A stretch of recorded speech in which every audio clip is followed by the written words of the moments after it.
We are live. So, welcome back to another live edition of Pod by the Bay.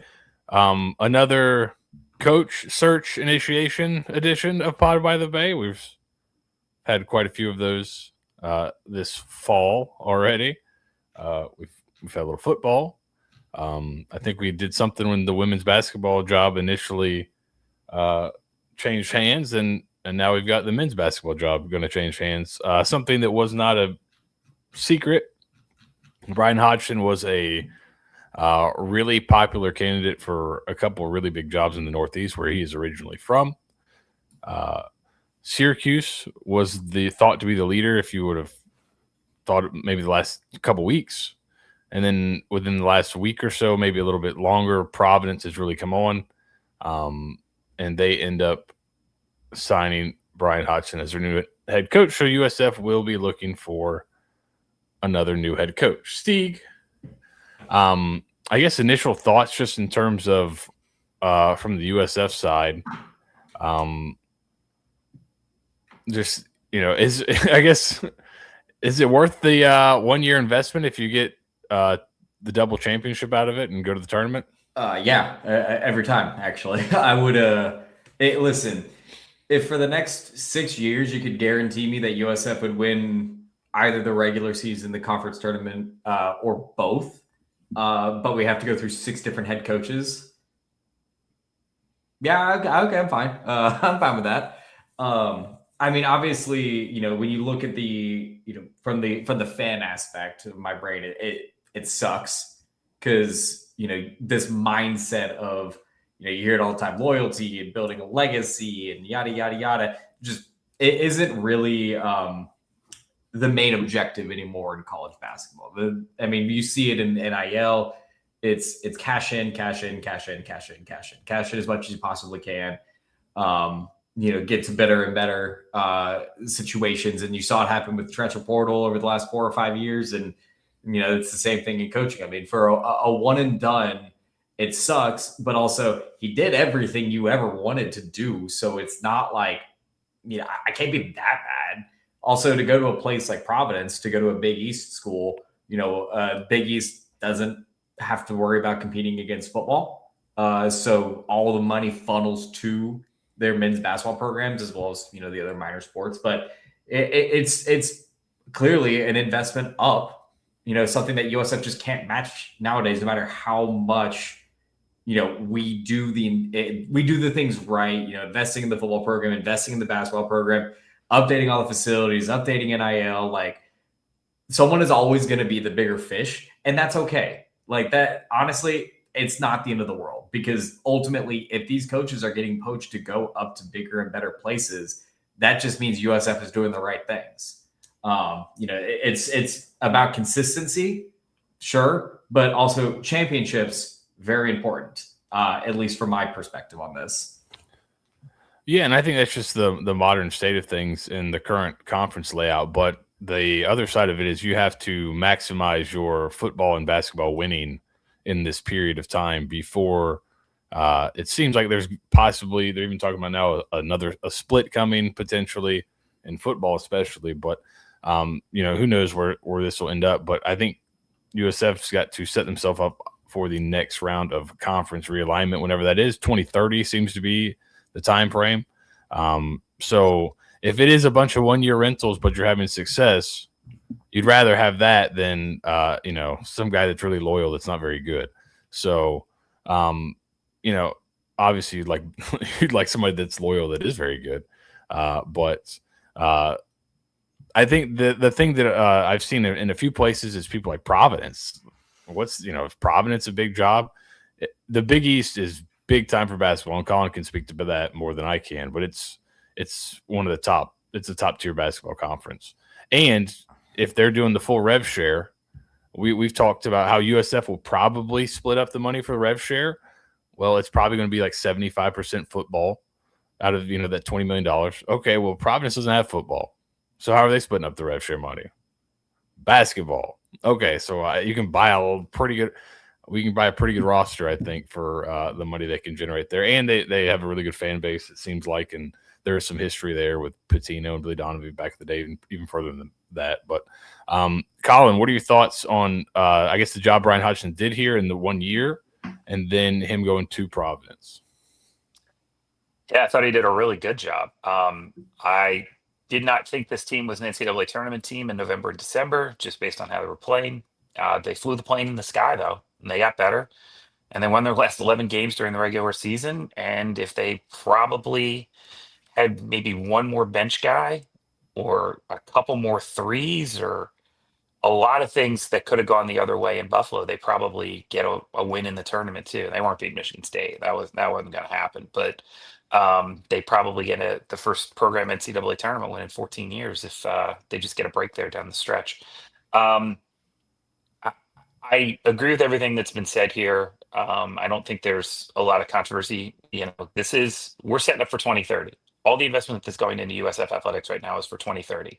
Because when that dial gets spun again, USF needs to be the other side of the P5 wall, or all of this is for naught.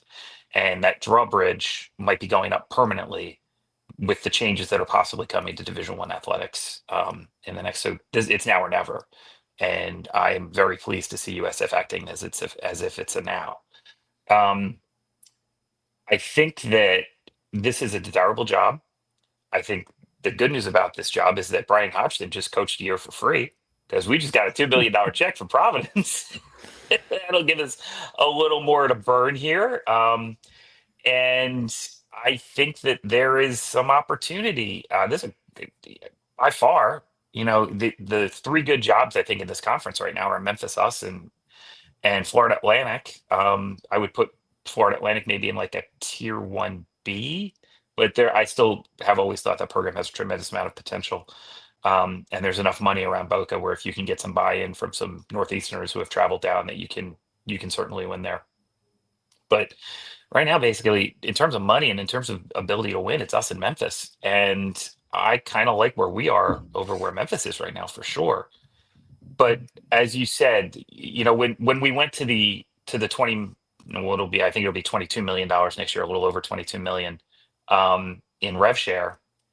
A smart person pointed out to me that every Big East job is now one of the best jobs in America, and they were right because their deal with Fox for basketball only, is very, very lucrative.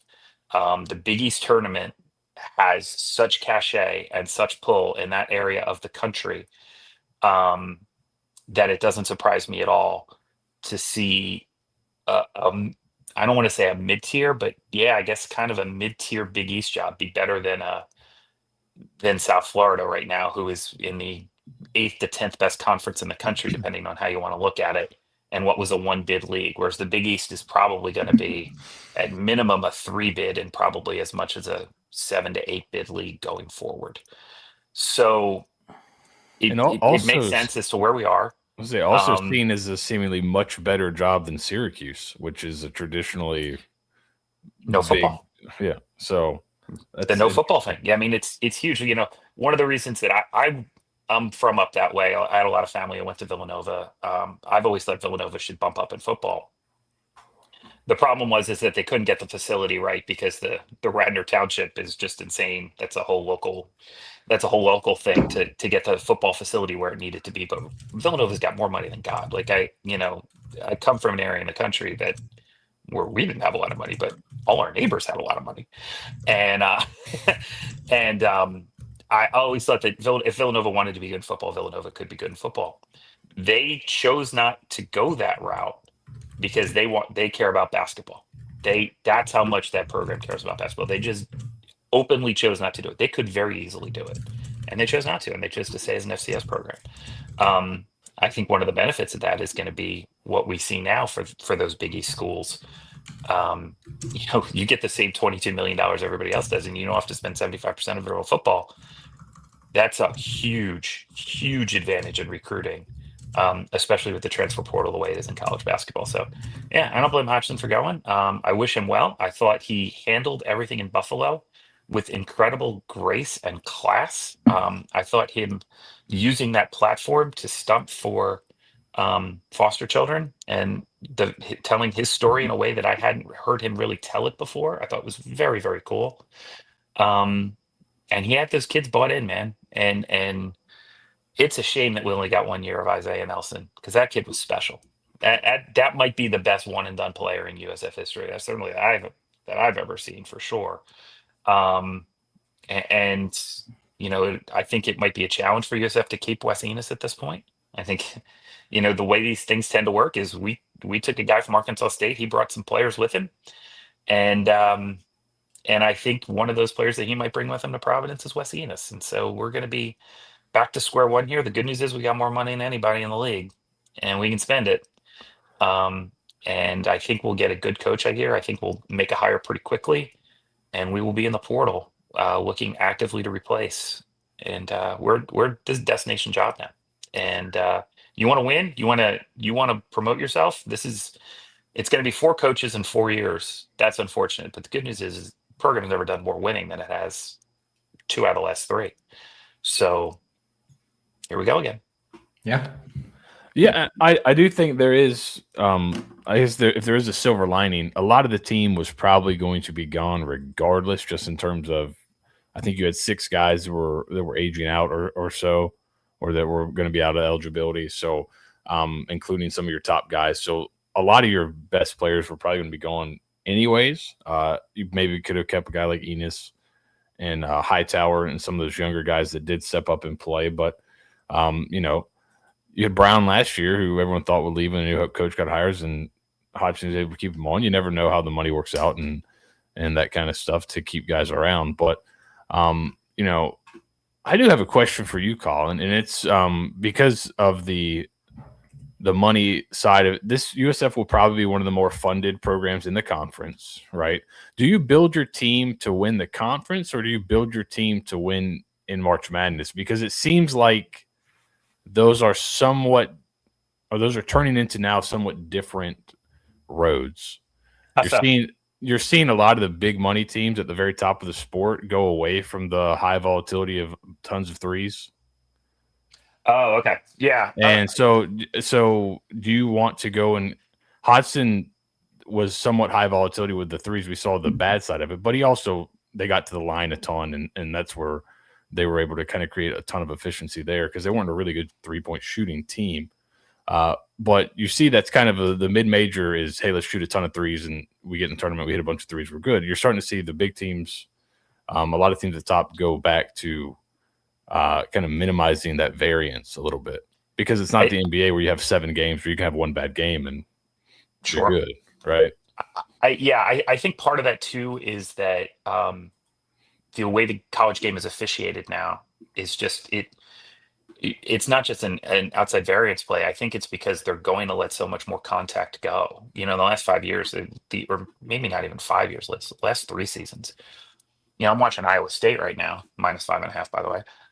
And the way that they play basketball is, they are just going to cut your head off. They're going to blitz every ball screen. They're going to push everything out. They might struggle to rebound a little bit, but they're going to play a very, very physical brand of basketball, knowing that the refs can't call everything. I think USF kind of did a lot of that too, especially during that 11-game win streak where they just dared the refs to call it all. So I think if you're right. If you're trying to take some of the variance out of the game, you may want to play more like a Tennessee and Iowa State, a team like that's just going to be big and bad, and maybe not rely on the 3 nearly as much. But I think if you're going to win this league, you just sort of take the best players that you can get and bet on your talent. I think the talent gap that you're going to be able to acquire in the portal will be significant, where you just sort of, like Hodgson did, build the plane in the sky. Just get the best players you can and then figure it out. And if that is, you can get a bunch of guards that can fill it up and have the quickness to go by people, then you do it that way. If you just get a bunch of guys like Isaiah Nelson who can,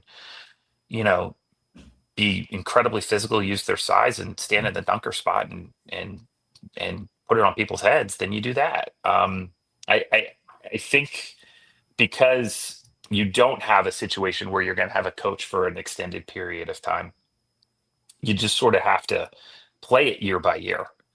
And the year by year here would be, all right, let's see what's the best that we can do. But you're knowing that you're not going to be able to roll a roster over 2 and 3 and 4 years like Kentucky would. And since you can't do that, get the best players you can, and then build it that way. Have an idea what you want to do. But I think that might be the way to go. So we'll see. But that's an interesting point that, teams wanting to go less variance because of the three. It takes one bad game, as USF found out in their tournament game. Just anybody. I mean, literally two more threes. Yeah, and especially if you would hit a couple of threes earlier in the game, where you would have forced them to guard it a little bit, it would have opened up a little bit more in the paint for you as well. It's just, Enos not being able to make anything. Pinion made the first one. And the joke that we've had all year is if Pinion makes the first one, the second one's going to go up as soon as it touches his fingertips, and it did. And I think he missed his next 5 or 6 before he caught a bit of a heater in the second half. But we made the first, and then we missed 16 in a row in the first half, and that's a recipe for disaster, even without Michael Brown out there for Louisville. I thought, honestly, on a day where the shots kind of break a little bit evenly, I think USF was the better team. I thought they were more physical. I thought their effort was better. Quite frankly, I think there were some spots where I think Louisville, especially on the block, didn't have great effort. I thought USF on a lot of days, maybe even more than half the days, wins that game. But it wasn't to be in the one that they needed it for sure. Yeah, and you're going to see a team, I think later tonight, that has kind of built them. Florida Golden has kind of come out and said recently that's how they built the team to kind of get away from that high variance style, to just be big and be able to rebound. Just for if you have that bad night shooting, you can rely on your defense and your rebounding to kind of keep you in games. So I'll be interested. USF will be, I think, with the money, kind of, they'll be the big dog in the league along with Memphis. So it'll be interesting to see how they go along and kind of build the team. What would you be looking for, Colin, if Rob Biggins comes to you and he says, thanks for telling me about the Tim Hortons coffee, and it says, why don't you also give me an idea about who you want to hire for this basketball job? What would be some of the things you'd want to see from the next hire? Full disclosure, I was actually Bryan Hodgson who recommended Rob to go to the Timmy's across the street from the team hotel. I was already there. I had to walk from the media hotel, which is about a little further away.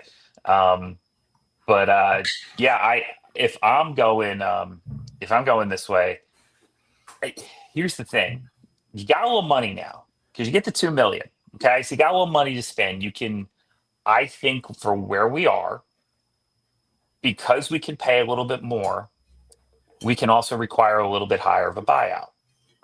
And so I would like to see a situation where we could keep a guy that wins for maybe a second year or a third year, and have the math work out that way. And I think because of the additional salary, they might be able to make that happen.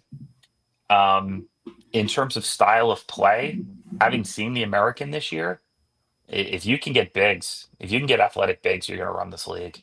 There's just not enough athletic bigs in this league. There's some guards that can play, but give me a water bug stopper at the one who can distribute. Maybe not. It doesn't even have to be a great shooter, but somebody who can defend, who can top luck like Wes Enos did, who can do some things that way as a point, and then just give me athletic bigs and wings.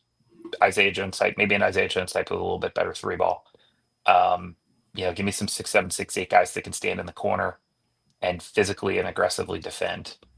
But that's having seen this league, I would build it to win the league. I would build it to win the American Conference, and I think you can do that with just athletic bigs and talent, and a point guard that's as much a distributor as he is a scorer. All right, my last question before I start throwing just a gigantic list of names at you. What is the level you can expect? I guess, what level of sitting head coach would you say, oh yeah, USF can definitely go get a guy from there? Like the Mountain West, can they go get a Mountain West sitting head coach pretty easily? Or is that going to be... Yeah. I'm sorry. It's kind of what level do you think is kind of... Where can USF go poach a sitting head coach from? Is the Mountain West kind of the high end of it, or what do you think? Yeah, Mountain West is the high end of it for sure. Hold on, let's go through the conferences power rating here. There are 31 conferences this year. There will be 32 next year. Welcome back, my Pac-12. I missed you. I think top 5 are established. Even though the Big East was the 5th of 5 this year, I don't think that's like going to be a long-term thing. The Mountain West was the 6th best conference this year. I went to a Mountain West Conference tournament a couple of years ago, and the hashtag was 6-bid MW because they thought they could get 6 teams in the tournament. I know they got at least 5. I'm not sure if they got 6. They might have gotten 6 in. That's going to be tougher now with the realignment and the teams that are leaving for the Pac-12. I think you can, I think you can pick off. I think you pick off some middle tier A10 guys if there was somebody available. You're not getting Shoots. You're not getting, somebody along those lines. I think you could get a Missouri Valley guy like a Brian Wardle, who's been at Bradley, since forever now, but it's consistently shown that he can be a winner. He's on the list. Yeah, for sure. Also, the irony of Brian, anybody over the age of 45 who sees Brian Wardle, a USF fan who sees Brian Wardle as the head coach, their head might explode, but it would be just so cool. That guy murdered USF. We should pull up his game logs actually and see how much he did, because that guy absolutely murdered USF as a player when he was at Marquette.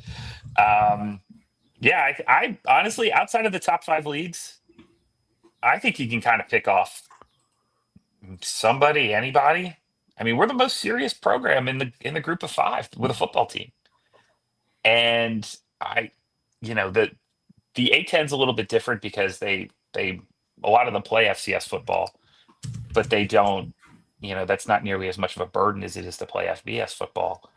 So of all the power, or of all the FBS football teams that are not in a power league, I think we're the best job. Straight up. We're definitely the best open job as of now, but 100% the best open job in that level. All right. Steve, do you have any names you want to throw out there? I've just been scouring winning percentages and Bart Torvik ratings, and I put together. We have a KenPom account. Where are you using Torvik? We pay money for better stats. What? Torvik's good. Torvik's a little bit more different stats, different flows. Yeah, he goes to different. Yeah, he goes in like shot by shot data, a little bit more in depth, which is interesting. He's also better at solving WOB, which is net 2.0 basically around tournament. So yeah, no knock on Bart Torvik, but I enjoy KenPom as well. But sure. But so Torvik's a little easier to navigate. Sure. Steve, do you have any names before I just start throwing just names at Colin? So in our paid Ponderosa section, I went back and I looked at my hot board over the last 3 years, and I just rinsed and repeated. Candidly, it's the same group of guys that are available still. I think some of them are a little less sexy now. Maybe like a Tony Skinn is a little bit less sexy. But ultimately, those were the guys that I kind of still looked at because they're still producing at a moderately lower university than the University of South Florida is. In the buyout, I'm less concerned about at this point, just because, again, USF is doing the wonderful thing, which I love that they're doing, which is just swiping the credit card. Figure it out later.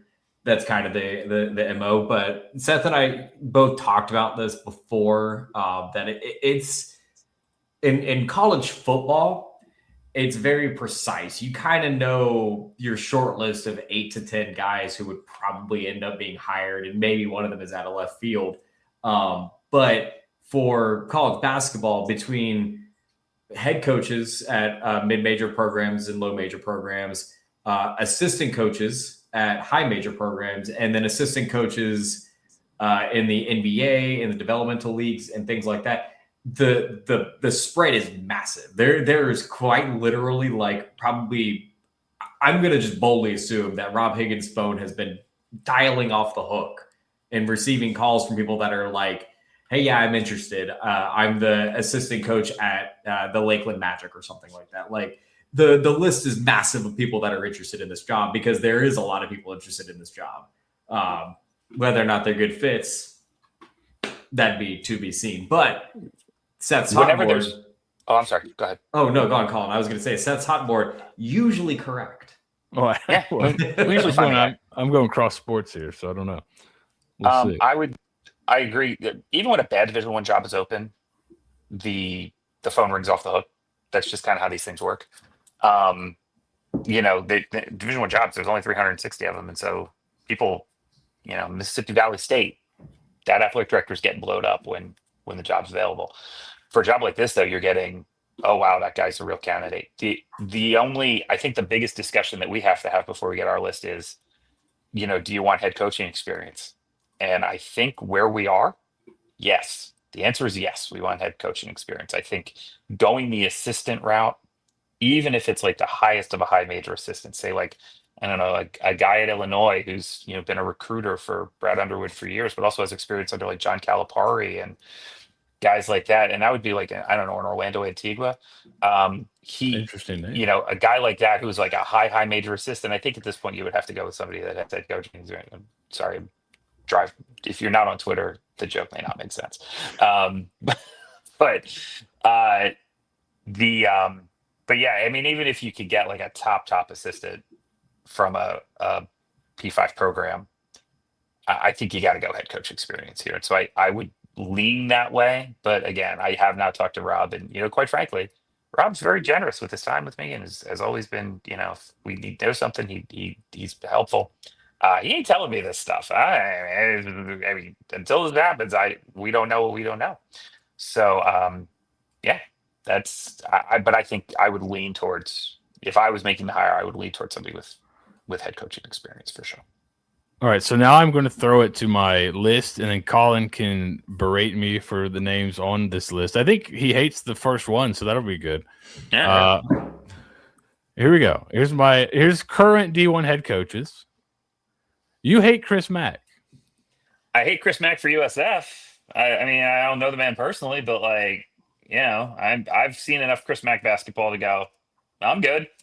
I think he's won 20 games almost every year he's coached, except I think he had 2 bad years at Louisville. It's been very good programs, right? Yes. Yeah. You know what? I think if you're at programs like Chris Mack has been at, you should win 20 games a year. I don't think that's asking too much. But he's met expectations, basically, never exceeded. And I don't think, I'm not impressed. Like I'm pulling up a record here. Hold on. 5 years at Louisville. Now, granted, while he was at Louisville, they were going through some stuff. And they were top 5 at one point during the COVID season. The tournament got canceled. They ended 14th in the country, I think. But then he tanked the next 2 years and got fired. So so here's Chris Mack's resume. He got to one Sweet 16 at Xavier in 2012.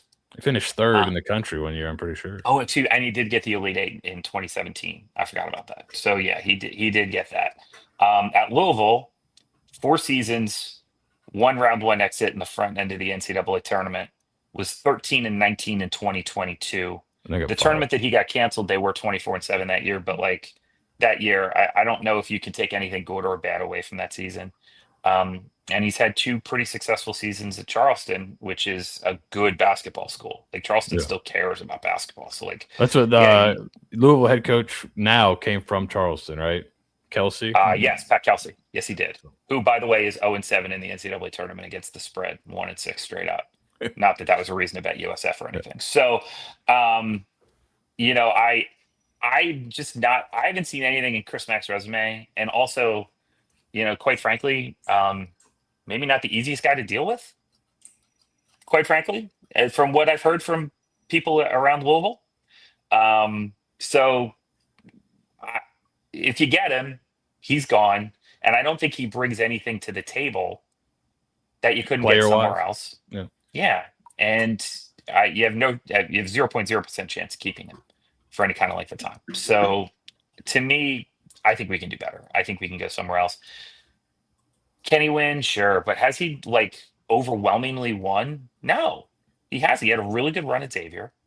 Not the easiest place to win, by the way. Xavier playing Big East basketball, they care and they give a damn. But that's a mid-major, or it's not a mid-major, a middle team in that league, and he did a nice job there. But I think his Louisville run and his which is what, the last most recent 6 years of his career. There's nothing that I don't think we can get somewhere else cheaper and with a chance to possibly retain somebody. Next name I had was Bob Ritchie of Furman. He's won 20 games, a bunch there at Furman, a program that I don't think didn't have a ton of basketball tradition. Just played, was it UConn the other night really well. And played him well. So, and I think they've got some underclassmen on that team, because that is the thing, right? You're kind of looking for now is, can you bring a coach and can you bring some players? Like, it's kind of a package deal, right? Sure.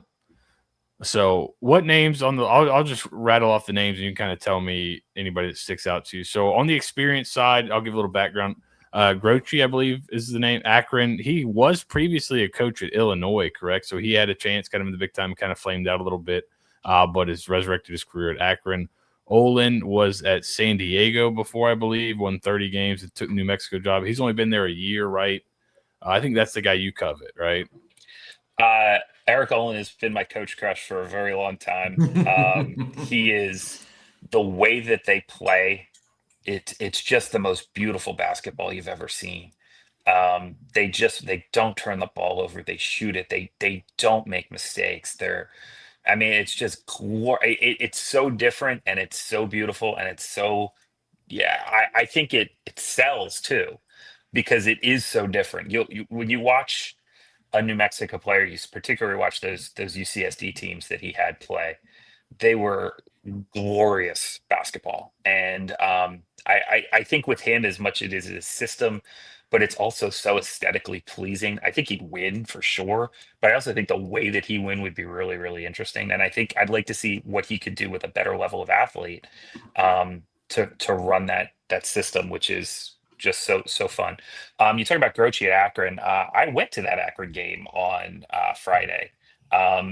They were just so undersized, and credit to their point guard. What's his name? I'll look it up here. Lyles, who was just so overmatched, out there on the floor. I'd like to see what Grochi could do with that system, because clearly those players were well coached. They didn't run a lot of stuff though. They didn't run a lot of actions. And I think part of that was that they were, they just tried to have to, stall it out. What could he do with better talent though? I think it'd be super interesting. Also, just to be noted, relationship between Akron's AD, Andrew Goodrich, Rob Higgins, guys have known each other forever. So if something happened there, I'm sure the references would have to clear, because Andrew has been was down here this week. Actually, I didn't get to see him, but he there would be a relationship there where something might happen. So yeah, there's I wouldn't hate any of those three guys. I think they'd all make a lot of sense. I think Olin's kind of a reach though, just because they've only been at New Mexico 1 year. Yeah, and that's like, a name I didn't put on here, but just in looking at some of the metrics, like, you think you have enough money to pull Boise State's head coach? He's been there a long time, but they've had some success. His metrics are pretty decent if you're kind of looking at the metric side. Leon Rice, I believe is his name. Yeah. They're about to go into the Pac. Like, how much of a jump is the new Pac-12 in terms of better than the American and money, you think, in basketball? Better than the American, for sure. So it might be hard to pull those kind of the guys. Yeah, but if you're going, like, you got to look at it as like, now we are you have to look at it as what Gonzaga did to the WCC for most of the 2000s and 2010s, or what UNLV did to the Big West in the late 80s, early 90s, where you just got to go, all right, we're going to be the best team in this league. We better not lose more than 1 or 2 games in the league, and we're going to just pound people in the dirt and play as tough a schedule as we can, have a conference as we can.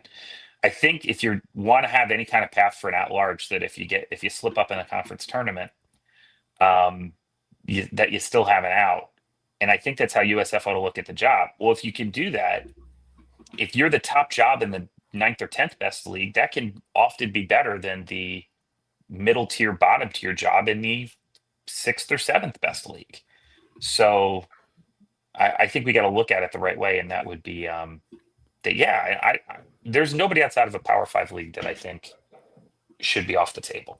And even, it probably wouldn't happen where a guy would move down from like a bottom tier, ACC job, and take this job. But there's I've there's a got some, former I've got fi- some there's a I've got some former names to throw out that are at the end of their contracts in some other places at the end here. there is a former Final Four coach coaching at Boston College with deep Florida ties that would probably love this job, honestly. Just I don't think that necessarily fits temperament wise or a lot of other reasons why. I'm just throwing it out there.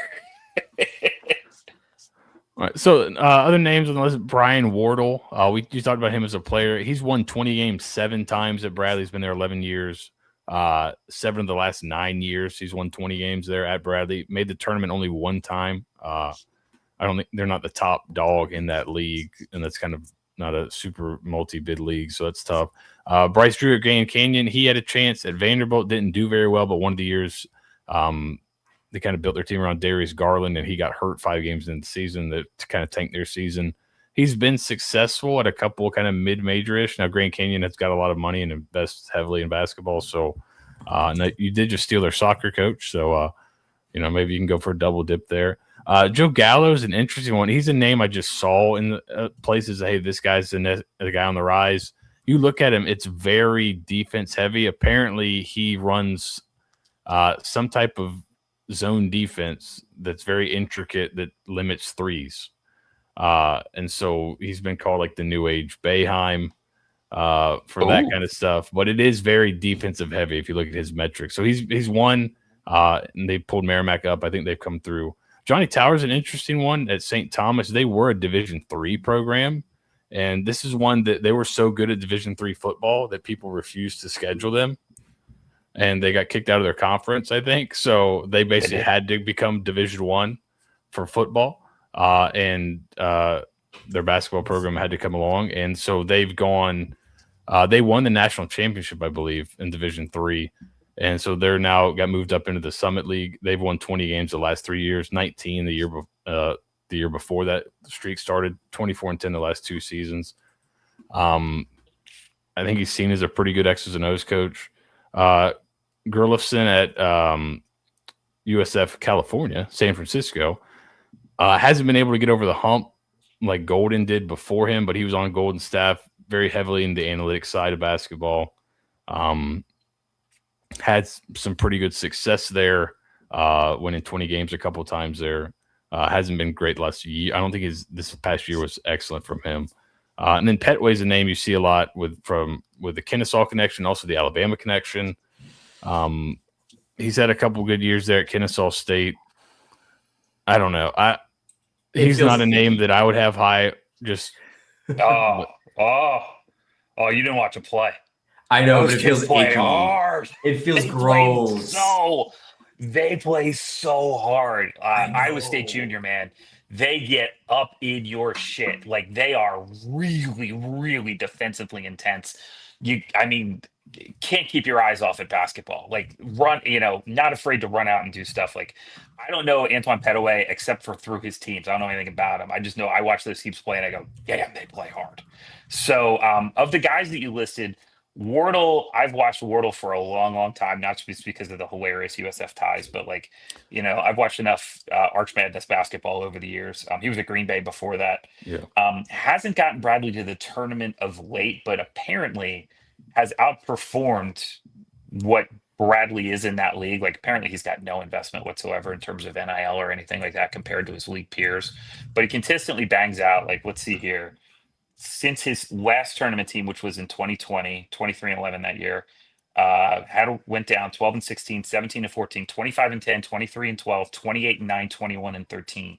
Just hasn't been able to get over the hump in the tournament to get the auto bid. And now, unfortunately, that league, which always had, previously had been a multi-bid league, has been a one-bid league. I know that guy can coach. I know his kids play hard, and I know they play defense. One thing on him, he is from Illinois, and Bradley's in Illinois. I think he's got high school age kids, I believe. So he may want to stick around, but I don't know. They may also be like, hey, living in Tampa sounds pretty cool, rather than living in Illinois. That's the thing. If you want to reset on your career like midlife, there's no better place to be than here. Bryce Drew. I remember Bryce Drew going 0-18 at Vandy in 2019 and going, "Oh, Vandy's got to be better." That than was this I think basketball that team." was the Garland team where he Yeah, got hurt 5 games in the season. They just tanked. and then they replaced him with Jerry Stackhouse, and that didn't work out so hot either. Yeah, I Vandy should be good at basketball, and they certainly weren't with him, and that should raise a little bit of an eyebrow. The other thing is that at Grand Canyon, he has been there 6 years, 4 NCAA tournaments. I have seen that team play in person a couple times at that tournament out in Vegas. Fun style, but clearly had more talent than anybody else in that league. And I think that goes to the resources that Grand Canyon has committed. Oh my God, Iowa State's up 23. My God, I'm so good at gambling, boys. I am so good at this. Just never doubt your boy. I had a buddy in my group text who took Kentucky today -5.5, and he's like, "Oh, well, what are you betting on Iowa State for?" I'm like, "Because I bet on the tougher team in the tournament. Works every time. Just bet on the tougher team." Um, yeah, no, I think it's tough to get a gauge on Grand Canyon because after they let Dan Marley go, they invested a lot of money. They're by far the best resource team in that league. I don't. That's not as true now. In the league that they're, now that they're in the Mountain West, but when they were in the WAC, they were just rolling people. So a bit of an asterisk there. But again, and if you can steal some guys from his brother's staff over at Baylor, it probably wouldn't hurt either. Hey, Jerome Tang's hey, bro, you available. got any guys left over that I can use? I'll let some cast offs from Baylor would be fine in Tampa. That would work fine for me. Um, who else were we looking at here? I don't know anything about Gallo or Tower, honestly. So I'm gonna skip those guys because I don't know anything. But I do about Gurlifson because I watch that league very intently. Yeah. Gurlifson, if I'm not mistaken, has only beaten Gonzaga or St. Mary's once. Caveat: I've been told I've always thought that U San Francisco should be better than they are in that league, and I get a couple of people who know that league better than I do saying he's had no money at all, and even when they play SMC and the Zags, they don't always sell it out. And that's a tiny ass bandbox gym that they're playing in. If you can't try, they played I think it was this season or last season. They played where at the home of the Golden State Warriors. They put the Gonzaga game in the Warriors building, and man, it was empty. So that's really tough if you're trying to build. You think about U San Francisco, you think about Bill Russell and national championships in the late '50s, early '60s, and all that stuff. But that program has they don't have a lot of support. I think And they so when you're lost going to to, Gonzaga it was a very tight margin this year. I know one of the games was tight. It was like a 1-point game, 2-point game. yeah, he's had a couple of those. He's had a couple where he's gotten close.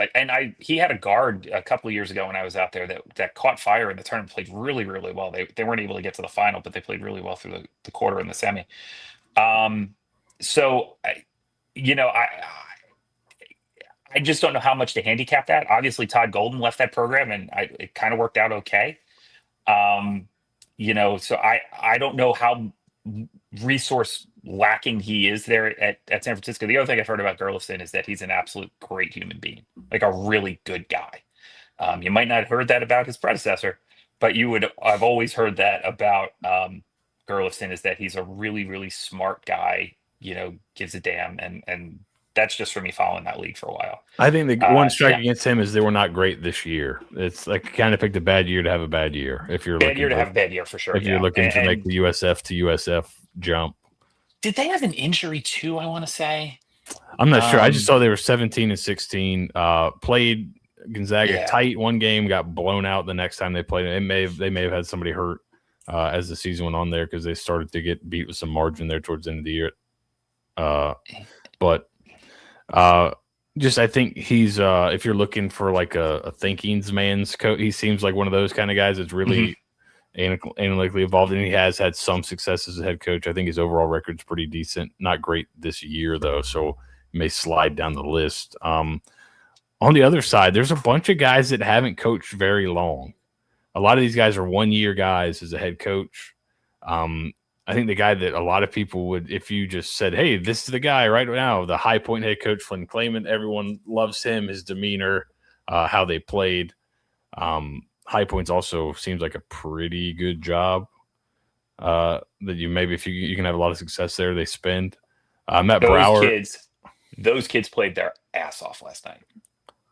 Just fearless, absolutely fearless basketball on the biggest stage. Didn't work out.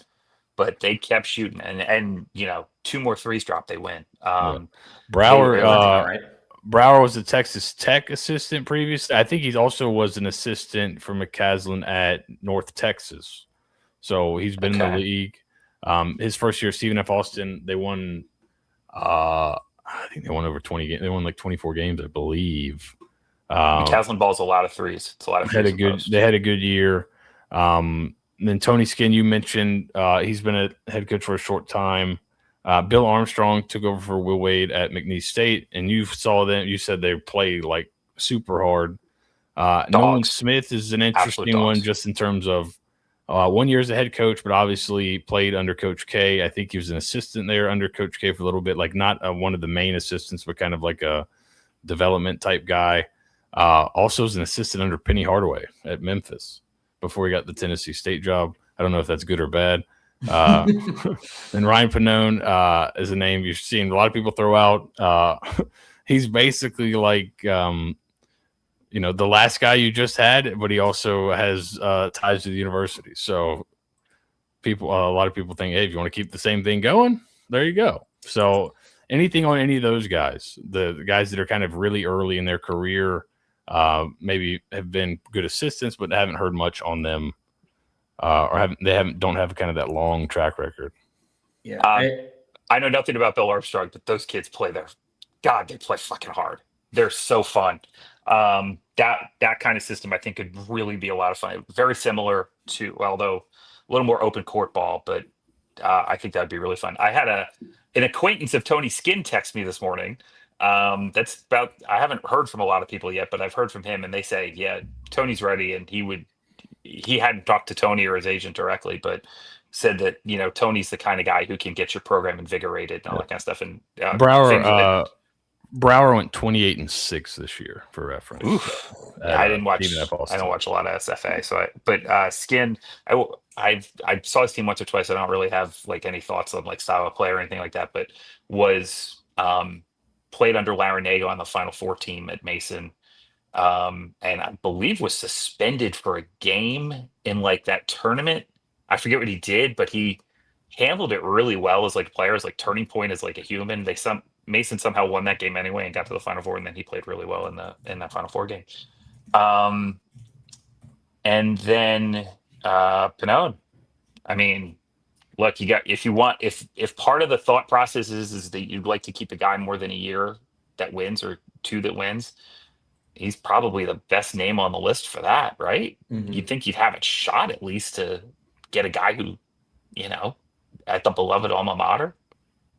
I don't know Ryan, I think I've met him once or twice, but like, I don't know the guy, but like, you would think that that's a possibility, Yeah. And I mean, I don't think that we necessarily need to worry about the lack of experience there, especially the 1 year that he's had at Arkansas State. He, to me, is a low floor, high ceiling kind of choice. Obviously, unbelievably gifted. If you go through his Twitter, really knows the X's and O's of basketball like extremely well. An extremely diverse background. I'm just rehashing the stuff that I have in my notes from Ryan Pannone, circa 2023. It's all still the same. And again, you have the extra buyout. I'm less concerned about going back to that Arkansas State again, because candidly, he was like top of our list before, and it just happened he went to the same place that we got our previous head coach from. But yeah, the one that's the most intriguing to me is the Matt Brower selection. To me, I don't want to pinpoint one that I really like, and I shouldn't, but that's the one that I really like, but I shouldn't. I hate Texas Tech. I hate everything that have to do with Texas Tech. I would spit the ground at Lubbock if I could and cause rivers and floods. But comes from a really good system at Texas Tech, which subsequently was also in Denton for a little bit, and apparently these guys play fucking hard. And again, less concerned about, he didn't win the conference championship kind of thing. The conference tournament is. I'm guessing they lost to McNeese in the conference tournament. Yeah. So you got two guys that played unbelievably hard, and then, it's a one big low major league. Sorry, one of you guys. I watched that. I watched that McNeese Southland final against SFA, and absolutely one of the most impressive. That's why quite frankly, full disclosure, I had McNeese in the Sweet 16. My bracket is all chalk except for McNeese. Like I was as chalk. I thought this was going to be a huge year for chalk. Turned out to be right, but I made the one exception for McNeese. I thought that they could absolutely scare some people. They did scare some people. They just didn't get past first round. Yeah. So to me, I really like Matt Brower. I think that's a guy who kind of checks a few more boxes than maybe Orion Pannone does, or maybe like an Antoine Petway. But still, that floor is a little bit higher, but that ceiling is way, way, way high. If you can catch a little bit of that Texas Tech UNT basketball magic that he was a part of, and subsequently Santa Fe Austin, you might really, or Stephen F. Austin, you might really have something there. But I honestly, this entire list, I'm great with. There's not a single guy on this list that I wouldn't be like, yeah, that could be a really great pick. The only one that I know nothing about is Johnny Tower, like legitimately that. And Joe Gallo, because I confused with Joey Gallo the first time that you posted it, and I just went through like I was like, oh my god. Why do you just keep thinking of my cousin Vinny for some reason every time I see his name? Brower, interesting note on Brower. He kept two guys from the team last year at Stephen F. Austin, their two best players, and went out and got 13 new players this year. So he understands the portal. All right, I do have a few. This is not as crazy as this is. This isn't even close to. I do have some assistant coach names I scrounged for. And some of these, there may be some nepotism involved in a couple of these, but all right, current D1 assistants. Alan Huss. Do you guys know about Alan Huss? He was the head coach at High Point the previous 2 years. He is basically the Creighton head coach in waiting, but his name has been thrown around. He's basically not going to get the job, obviously, until the head coach retires. His name was thrown around, I saw, for Kansas State. The reason I put him on this list, and the reason I even know his name, his parents lived next to my dad for a little while in Sarasota. So his family lives down here. Interesting. Yeah. So, and he was at High Point the previous 2 years, won a ton of games, went back to Creighton as like the lead assistant, but also basically the head coach in waiting. I don't know if he would leave, but hey, you want to be closer to your parents. And by the way, I just looked, got to the NCAAs last year as a head coach. And he's had a really good career. Yeah, 2 years as a head coach, one NCAA tournament. Like okay, what was the thought process behind him going to Creighton? Do you know anything about that? He's been named the head coach in waiting, basically. So that was officially the head coach in waiting. So I don't know if you're allowed to officially do it anymore because it changes recruiting, but like as far as I know, and I think it's been a lot of people that media's put out there, that's basically it. He's the head coach in waiting at Creighton. It was in the article. Whenever that job opens up, he's going to be the guy there. Now, when will that open up? And McDermott's been there, and McDermott's now in his 25th year as head coach. Yeah, so if he hangs it up, if he says, hey, man, I'm hanging up next year, maybe not. But if he's like, hey, I'm feeling pretty good. Okay, well, then maybe, you go out. The next two guys I just put, Tyler Underwood is apparently the offensive coordinator at Illinois, and their offense is unbelievable. And so I'm like, if you're looking for style of play, and Luke Murray, I guess, is the offensive coordinator at UConn, they run a ton of good stuff too. I'm just kind of looking for guys that, okay, they've won some, Underwood, obviously, maybe, could be a nepotism thing, but he could just be the next guy up. So I don't know. But those are names I threw together. This is where the rubber really meets the road. These are my out there candidates. This is what I look forward to. Way out of left field. Jim Crutchfield. I got to bring him up. I was waiting for it. He's got it. He'll never leave. He's 70 years old. And he coaches women's tennis. He's got a career like 900 winning percent. He is a chuck threes and run kind of guy. The next two guys look like they could be getting fired imminently. Or at least they're never firing Anthony Grant. At least there's some friction. There's thoughts that he may retire. Well, he's from Florida. Yes, so maybe reach out maybe reach out and say, "Hey, Anthony Grant, would you like to?" You don't know. Okay, this is you're like the guy on Twitter who didn't know that Orlando used to coach here. Okay, Anthony Grant was this close to being USF's coach after Seth Greenberg. He was the top assistant in Florida. USF I know thought, USF thought they had him. Okay, he was like right there, and then the money came. Was it Woolard? I guess it had to be Woolard at that point because when Seth left. So it was what, 03, 04, somewhere in there. And USF just didn't come up with the money and he held out for a better job. And he just flat turned USF down. Anthony Grant is one of the best coaches in college basketball. Stop. If we could get Anthony Grant, throw me a damn parade down Fowler Avenue. That guy is unbelievable at what he's done. That team is fundamentally sound. Talk about teams that play hard. They played our asses off, and they are always they don't ebb and flow. They are consistent as hell. I would kill for Anthony Grant. We're not getting Anthony Grant. His compensation is listed at $2.5 million.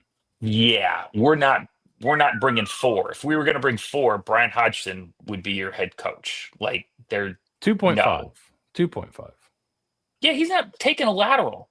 He's set for life at Dayton. He's maybe he wants to get closer to his home in Miami. I threw his last one on there. Everyone's talking about Takeo Siddle. Mm-hmm. Well, Kevin Keats is the guy that set up the job for him. And then he went to North Carolina State, made a Final Four, and he got fired last year. Didn't have a great year. That team was bad last year. They made the Final Four the year before. If you're going to go get a UNC Wilmington coach, yeah, I know it was a miracle run to make the Final Four. But what was that big kid's name from NC State 2 years ago? What the hell was his name? Danny Cannell's nephew, or the big guy. Oh, DJ Burns. DJ Burns, the fat kid. Yeah, he was awesome. Yeah, you want to talk about volatility? 9th, 15th, 6th, 10th, 16th at NC State, but one of those was the Final Four run. Final Four.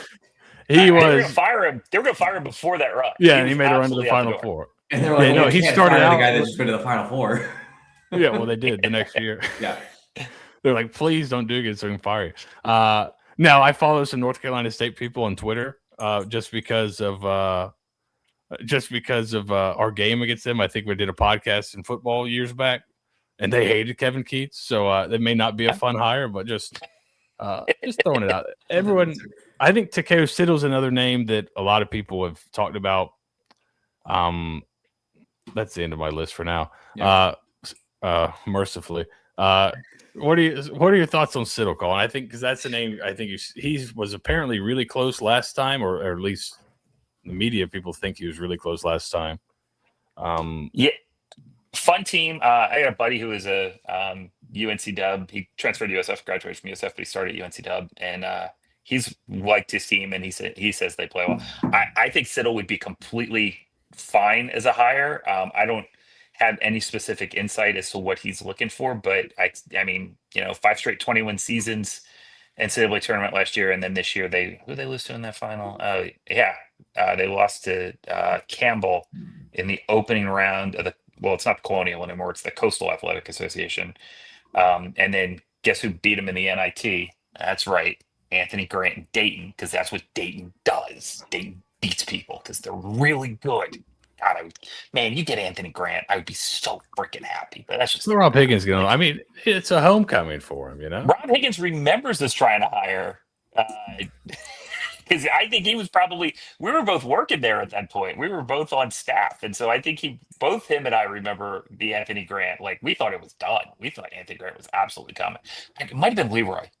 It might have been who Leroy didn't get, and yeah, I think that's what it was. We ended up with Robert McCollum instead, but we thought we just didn't have the money, and it was a money issue with Anthony Grant. He thought he could get a better job. Turns out he was right. He got Alabama, right?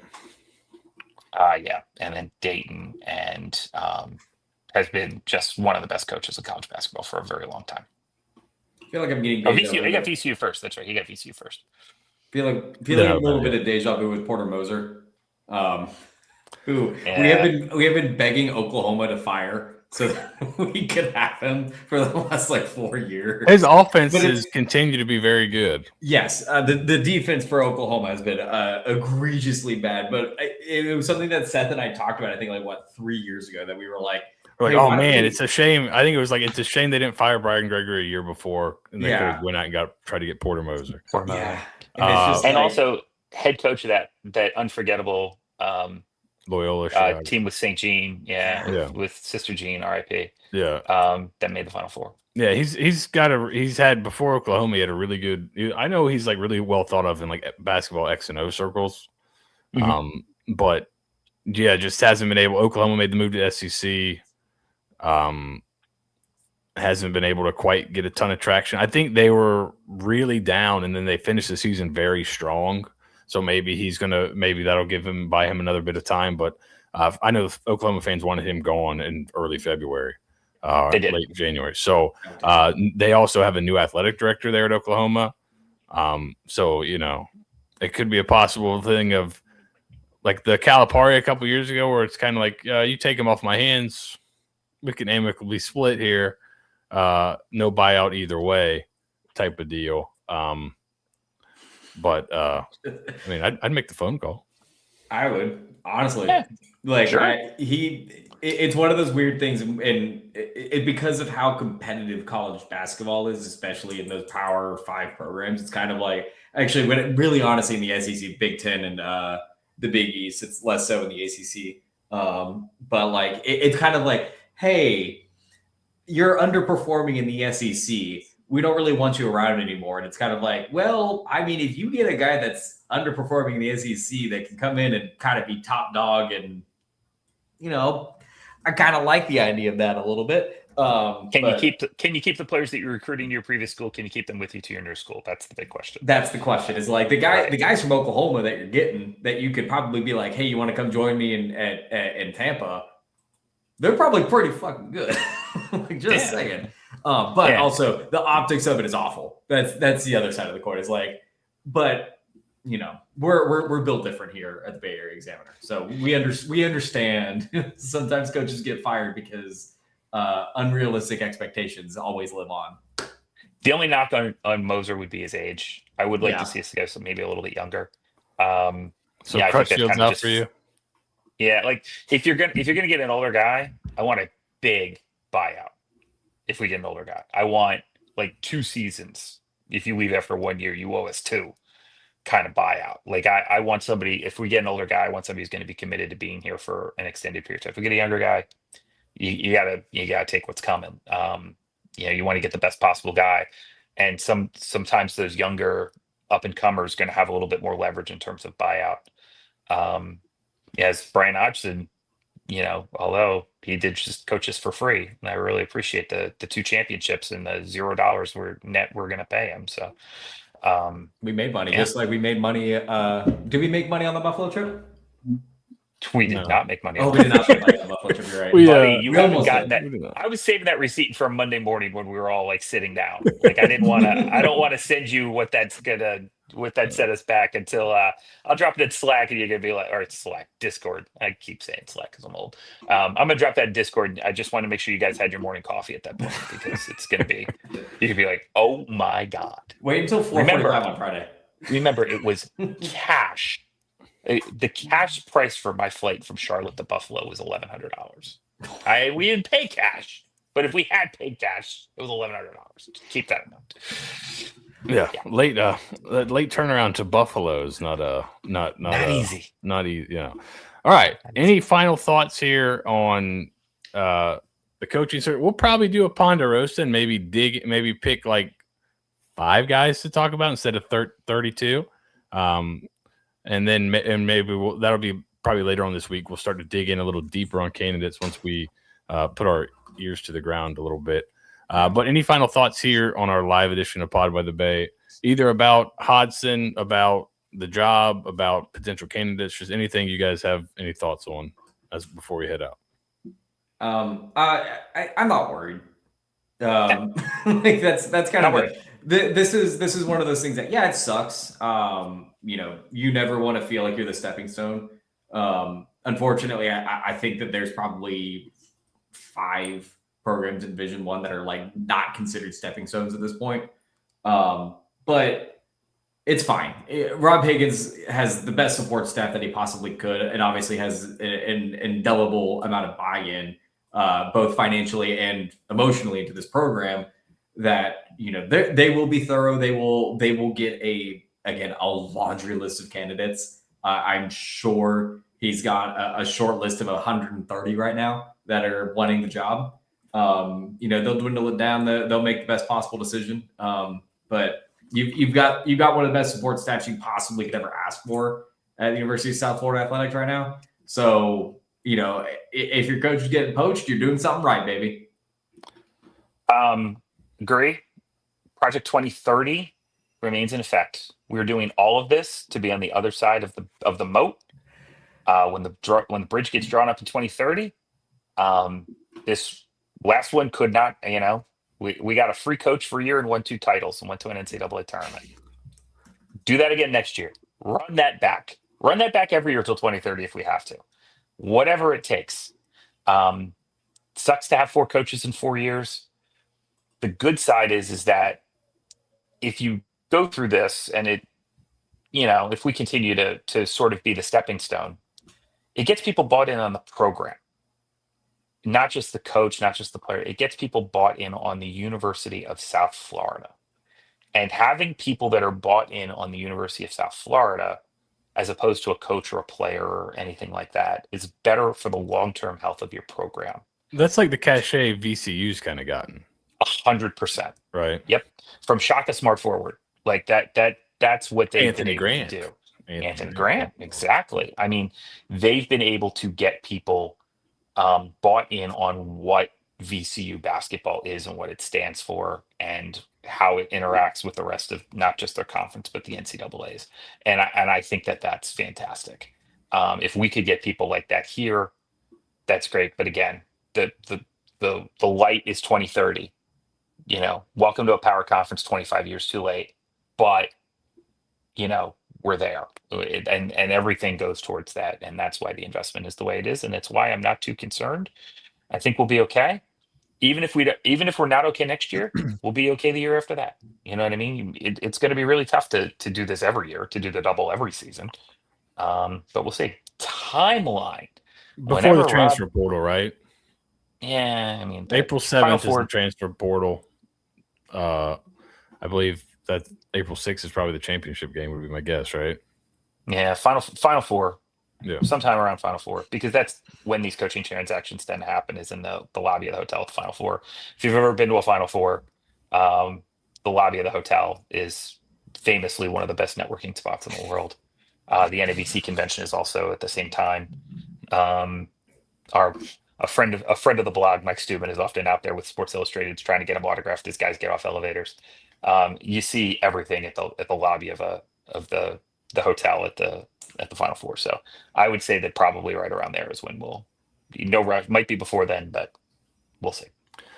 Last thing I got to say is Oklahoma is 11th in the SEC in basketball operations budget. How would you like to be top 2, Porter Moser, in your conference? Yeah. And the other one's Penny. Let's go. Come on. You got to feel pretty good. All right. Well, that's it from us here at the Bay Area Examiner. Thanks for joining us live here on Pod by the Bay, talking about Bryan Hodgson heading to Providence and USF on the search for their new men's basketball coach.